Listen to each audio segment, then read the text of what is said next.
what may be our final question here this week on the show. This one sent to CornyDriveThru at gmail.com from Leonard Hayhurst in Heath, Ohio. Wait, from Leonard Hayhurst in Heath, Ohio? I can't believe I got through that. Do you remember when people thought that Lenny Hurst was Haku? Yes. How did that get started? They saw a picture of Lenny Hurst, and most of the fans in America weren't terribly aware of him, or they may faintly remember him, and it looked just like Haku. And that was it. That's all it took back then. A picture looked kind of like him. But anyway, here's Leonard Hayhurst's question from Heath, Ohio. I was recently watching an old match between Paul Orndorff and B. Brian Blair, where this happened, and I remember this happening a lot to Ric Flair. A babyface goes for the sunset flip. The heel grabs the top rope to stop themselves from going over. The referee then smacks the hand away, and the heel goes over in the sunset flip. Yes. Why would a referee do that when grabbing or touching the ropes usually breaks up everything else, like a pinfall or a hold? And it's not the heel using the ropes for leverage because they're not performing the move. Is there any logic to this, or just the idea that he gets a pop from the crowd because the heel is getting one-upped? Well, that's what it turned into. But like all other things, there is more to the story, and there's elements of this that people have forgotten. Originally, that kind of thing was done. Yes, it does get a pop, but that kind of thing was done when the heel had been obviously, blatantly flaunting his cheatingness or fucking with the referee. In other words, they would set the match up where every time the babyface might get a half decent hold on the guy or do something, the heel would go to the rope. The heel would duck under the rope, or back him up, ref, I'm in the ropes, or then he'd put his foot on the rope, or he'd grab the rope with his hand, or do something a number of times to where the referee was losing his patience and everybody else was like, why don't you get out here and fucking wrestle? And then they'd have the rest of their match. And at whatever point, whether it was the finish or just a cute spot, the heel would do the same thing, a sunset flip, and he'd grab the rope. Oh, and the referee finally had enough because he's been doing that over and over and say, fuck it, and kick his hand or slap his hand off, and he'd go over 1, 2, and the heel would kick out, and oh shit, or maybe that would be the finish. 1, 2, 3, and the babyface and the referee hit the floor. Heel stands up in the ring bitching, that's his out. It wasn't fucking fair, but meanwhile, the referee's down there holding the babyface's hand up on the floor, and all the fans are happy, and the referee can point and say, well, you should have been fucking around.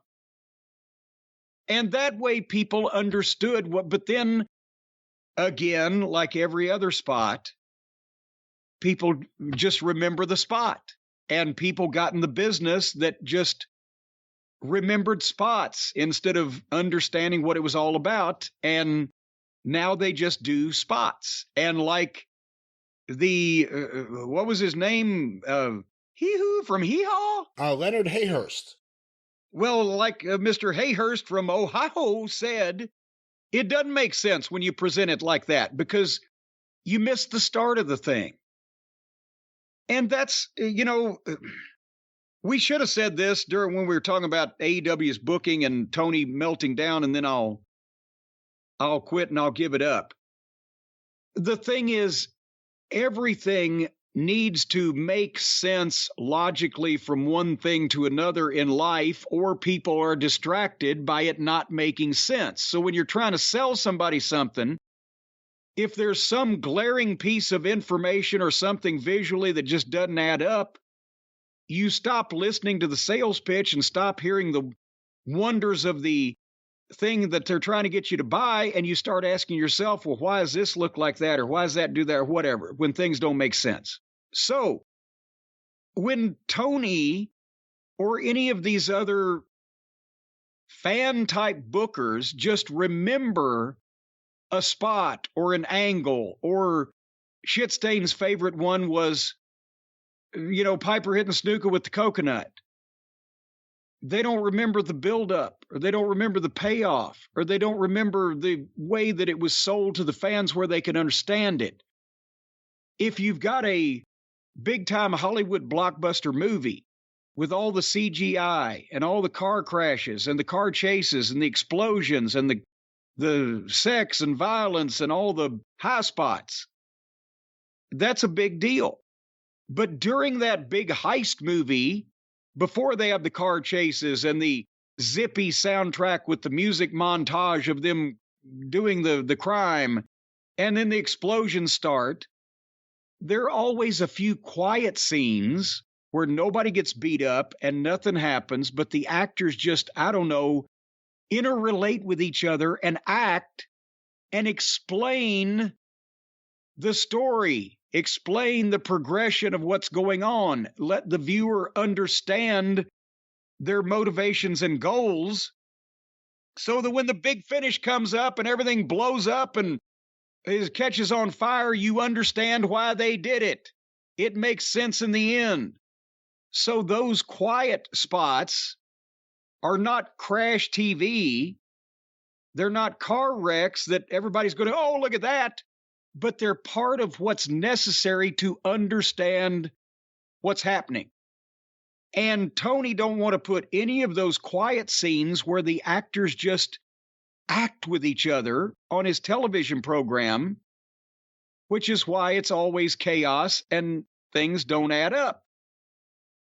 If you stay, even though the quiet scenes may cost you some casual gawkers and eyeballers that would look at the accident on the side of the road, but since nothing's on fire, they're just going about their business.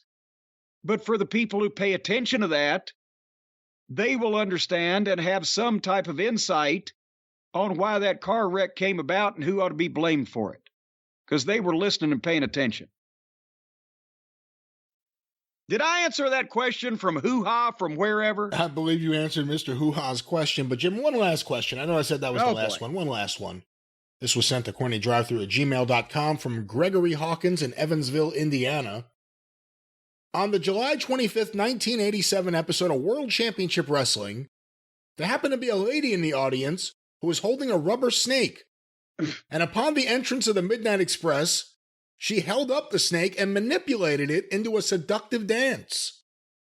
Stan seemed quite excited by this and smiled, pointed, and did a little dance of his own in the lady's direction. Mm-hmm. Do you have any backstory on this event? Many of the young ladies who came to the Atlanta studio were regulars and possibly were familiar with more than one snake in the studio. That's my answer. All right, well, with that, let's get a song or two here on the show. This first one